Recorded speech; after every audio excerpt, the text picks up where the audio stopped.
انہوں نے تو حدیث سنا دی. انہوں نے کس کو سنائی؟ عبیداللہ ابن ابو بکر رضی اللہ عنہ. انہوں نے حدیث سنائی کس کو؟ شعبہ کو. ہے نا. اب شعبہ رضی اللہ تعالیٰ عنہ کو، شعبہ رحمہ اللہ کو یہ لگا کہ آپ صلی اللہ علیہ وسلم نے قول الزور کہا یا شہادت الزور کہا، جھوٹی بات کہا یا جھوٹی گواہی کہا. تو تیسرے نمبر کے راوی ہیں جن کو یہ شک سا ہوا. ویسے تو انسان ایسا شک پیدا ہو سکتا ہے، یہ شک ضعف میں داخل نہیں ہے، راوی کے ضعف میں داخل نہیں ہے. اگر راوی حدیث کے الفاظ ہی بدل دے، معنی مفہوم ہی بدل دے، یا ایسی بھول ہو جائے کہ حدیث کا اصل نقطہ ہی بھول جائے، تو وہ ضعف میں شامل ہے.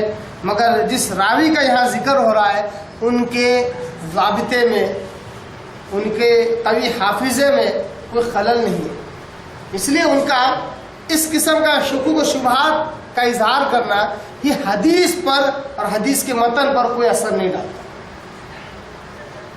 تو شعبہ رحمہ اللہ کیا کہتے ہیں کہ شاید آپ صلی اللہ علیہ وسلم نے شہادت الزور ہی کہا ہے.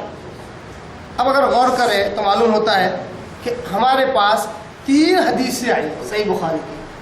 کتنی حدیثیں آئی؟ 3 حدیثیں. اب تینوں حدیثوں کو اگر ہم ملاتے ہیں، ہے نا، تینوں حدیثوں کو اگر ہم ملاتے ہیں تو یہ تیسری حدیث کے اندر ہی تو شکوک و شبہات والا مسئلہ ہے وہ حل ہو جاتا ہے. بہت سارے لوگ کیا کرتے ہیں، ان کو حدیث کی کتابوں کو ماننا ہی نہیں ہوتا ہے، یا ماننا ہوتا ہے تو بس اوپرا اوپری ماننا ہوتا ہے. تو ایسے ہی اعتراضات کھڑا کرتے ہیں حدیثوں کی کتابوں پر کہ اگر حدیث کی کتابوں کو تو انسانوں نے لکھا ہے. کیا کہتے ہیں؟ انسانوں کی جمع شدہ ہے، اور انسان سے تو غلطی بھی ہو سکتی ہے، بھول بھی سکتا ہے. دیکھو تم بخاری میں کئی حدیثیں ہیں، فلاں میں کئی حدیثیں ہیں، راوی کو خود معلوم نہیں کہ ایسا ہے کہ ویسا ہے. جو چیز خود مشکوک ہے ہم اس پر ایمان کیسے لائے؟ اتنا ہی نہیں، وہ یہ بھی سمجھاتے ہیں کہ ہم حدیث پر قرآن جیسا ایمان کیسے لا سکتے، قرآن جیسا.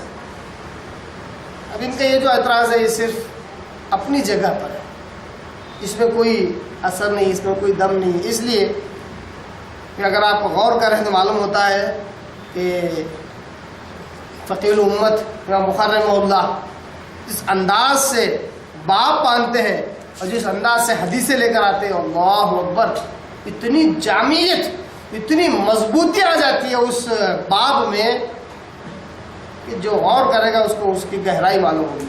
اب دیکھیے باب باندھا حقوق الوالدین من القبائر.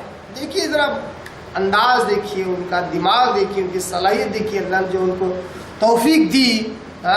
واقعی اللہ تبارک تعالیٰ نے قیامت تک کے لیے صحیح البخاری کو اللہ تبارک تعالیٰ نے آپ کی اور ہماری رہبری کے لیے رکھا، محفوظ کیا. اور بار بار میں قسم کھا کر کہتا ہوں اللہ کی کہ قیامت تک کوئی مائی کلال اس کتاب کو ضائع نہیں کر سکتا. انشاءاللہ اللہ نے چاہا اس میں کوئی رد و بدل بھی کوئی نہیں کر سکتا. آپ غور کیجئے، باپ باندھا حقوق الوالدین من الکبائر، ماں باپ کی نافرمانی کرنا کبیرہ گناہ ہے. حدیث لائے ایک دم پرفیکٹ، ایک دم پرفیکٹ. کیا تھی حدیث؟ حدیث کے آخر راوی حضرت مغیرہ رضی اللہ تعالیٰ عنہ. یہ حدیث نمبر 1 ہے، پہلی حدیث. وہ کیا کہتے ہیں؟ ان اللہ حرم علیکم حقوق الامہات، بے شک اللہ نے تم پر حرام کیا ہے ماؤں کی نافرمانی کرنا. باپ کہے کا باندھا؟ باپ باندھا والدین کی نافرمانی کے تعلق سے، اور حدیث لائے ماؤں کی نافرمانی کے تعلق سے. اور لفظ کیا لائے؟ حرم اللہ، اللہ نے حرام کیا.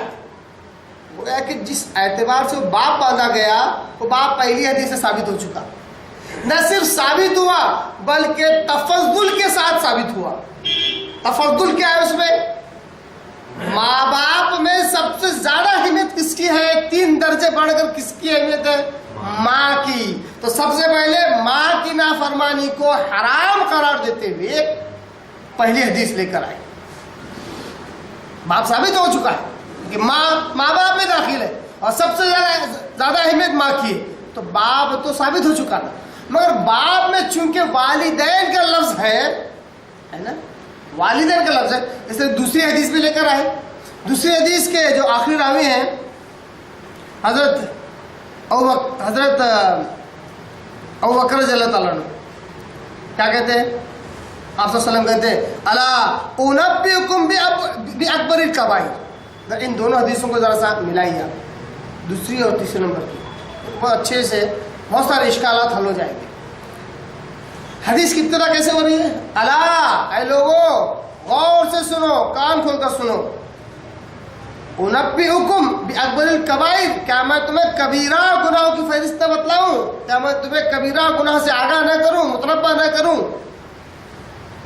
ہم نے کہا بلا یا رسول اللہ، کیوں نہیں اللہ رسول، آپ ہمیں ضرور خبر دیجئے۔ سب سے نمبر 1 پہ کہا الاشراک باللہ، شرک، اللہ کی ذات میں کسی کو شریک کرنا، ایک کبیرہ گناہوں میں نمبر 1 پر ہے نا۔ اب جو تیسرے نمبر کی حدیث ہے اس کی ابتدا کیسے ہو رہی ہے؟ آپ صلی اللہ علیہ وسلم سے پوچھا گیا کبیرہ گناہ کیا ہے، یا آپ صلی اللہ علیہ وسلم نے کبیرہ گناہوں کا ذکر کیا۔ اس میں تیسرے نمبر کی حدیث میں الا انبئکم کے الفاظ نہیں ہے، ابتدا میں ہے کیا؟ نہیں ہے۔ جب آپ صلی اللہ علیہ وسلم نے کبیرہ گناہ کا ذکر کیا وہ نمبر 1 پہ ذکر کیا شرک باللہ، اللہ کے ساتھ شرک کرنا ہے نا۔ اور یہ جو الا انبئکم کے جو الفاظ ہیں وہ قول الزور سے پہلے آئے، تو ہو سکتا ہے کسی کو یہ اشکال پیدا ہو، یہ شبہ پیدا ہو کہ صحیح بخاری کی